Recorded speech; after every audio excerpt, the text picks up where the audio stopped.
Om Namah Shivaya. Good morning, students. Today we are going to start with a new lesson, combustion and flame. So last class we discussed about different types of fuels, especially coal and petroleum. So we use different types of fuels in our daily life, that is in our home, in industry, in trade and industry, and for running automobiles. Can you say the name of some fuels which we use in our home? Earlier we used cow dung, kerosene, firewood, and now we are using LPG, that means liquid petroleum gas. And also we in certain extent we are using biogas, right? Now can you say some fuels which we use in our industry, in trade and industry? Yes, coal is used in thermal power plant for the production of electricity. In last chapter we discussed, right? Okay. Now can you say some fuels which we used for running automobiles? Yes, petrol, diesel and compressed natural gas. Isn't it? Okay. Now you all are familiar with the burning of a candle, right? So while burning, the candle produces a flame, right? So when you keep a burning candle inside a dark room, you can see the flame of burning candle, and also it produces heat and light, right? Now, if you burn a piece of coal, can you see the same type of flame? Yes. So coal burns without a flame, isn't it? So similarly, we can list out many materials which are burning without a flame and burning with a flame. So in this chapter, we can study the chemical process behind the burning and also the types of flame produced during this process. Now, you all are familiar with or you already perform an activity by using magnesium ribbon, right? So burning of magnesium ribbon. So you already know magnesium reacts with oxygen to form magnesium oxide and also produces heat and light. In metals and non-metals also we discussed about it, right? Now we can perform the same activity by using a piece of charcoal. So you have to hold a piece of charcoal with a pair of tongues and bring it near the flame of a candle or a Bunsen burner. What you can observe there? Yes, the charcoal also burns in air, isn't it? So, you already studied coal also burns in air and it produces carbon dioxide, heat and light. Isn't it? So, the charcoal and magnesium burns in air. So, a chemical process in which a substance reacts with oxygen and give off heat energy is called combustion. The substance which undergoes combustion is called combustible substances. It is also known as fuel. So all fuels are combustible. Okay. And fuels may be liquid, solid or gas. You already know the cow dung, firewood, charcoal, coke, etc. are the solid form of fuels.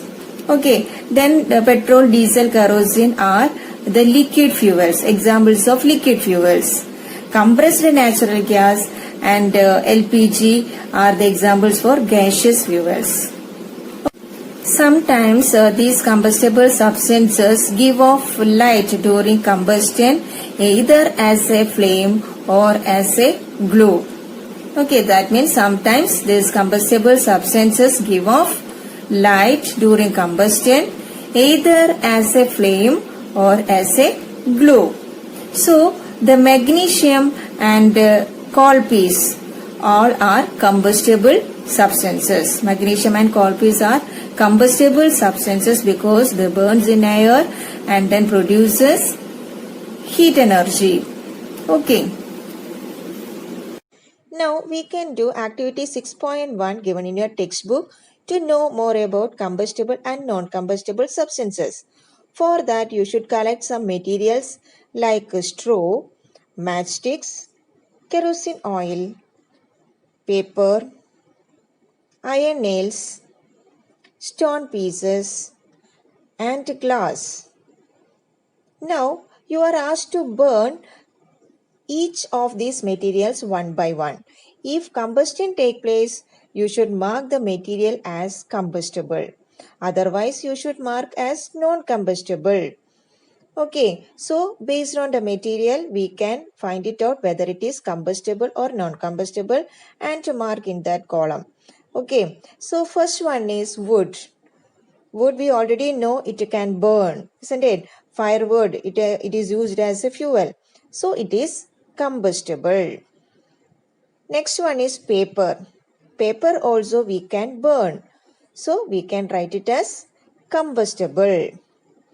Next one, iron nails. Iron nails we cannot burn, isn't it? So we can mark it as non-combustible or we can categorize it as non-combustible. Next one is kerosene oil. Kerosene oil, we already know it is a fuel. It can burn, isn't it? So, it is categorized as combustible. So, we can mark it as combustible. Next one is stone piece. Stone piece also non-combustible. It cannot burn. So, we can mark it as non-combustible. Next one is straw. Straw, we already know it can burn easily, isn't it? So we can mark it as combustible. It can easily catch fire. So it is combustible.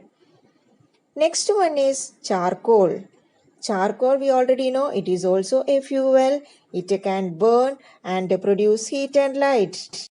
So charcoal is also a combustible substance. So we can mark it as combustible. Next one, matchsticks.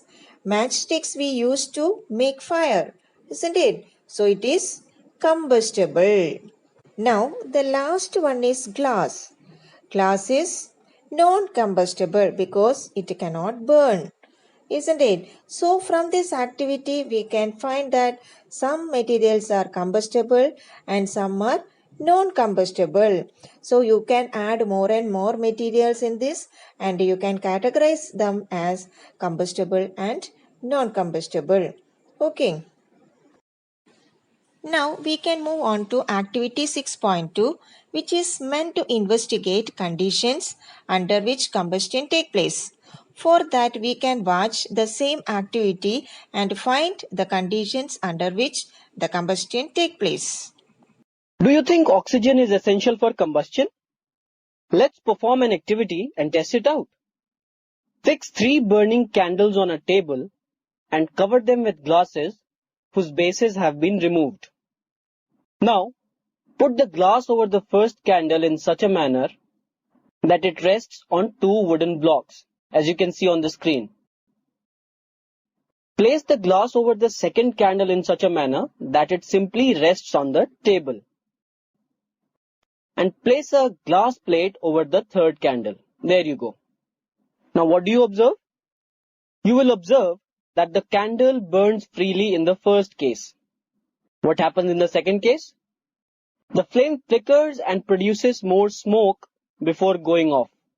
And what about the third case? In the third case, the flame goes off as soon as it is covered with the glass plate. So, we can say that the presence of air or oxygen is an essential requirement for combustion to take place.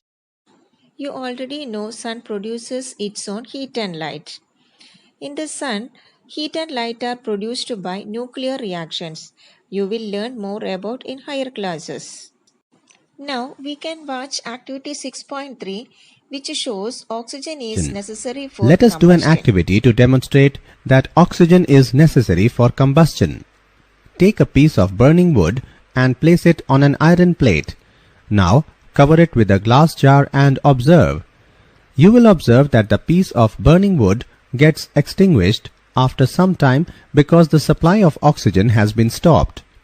By this activity, we can conclude that oxygen is necessary to support the process of combustion. You might have heard that when the clothes of a person catch fire, the person is covered with a blanket to extinguish fire. Can you guess the reason? When the person is covered with a blanket, it cuts the passage of air and hence extinguish the fire. We already know oxygen is necessary for the burning. So, when the blanket wrapped around a person whose clothes caught fire, it cuts the passage of air and hence reduce the availability of oxygen. Thus, we can save that person from the severe burning. So, from this we can understand that oxygen is necessary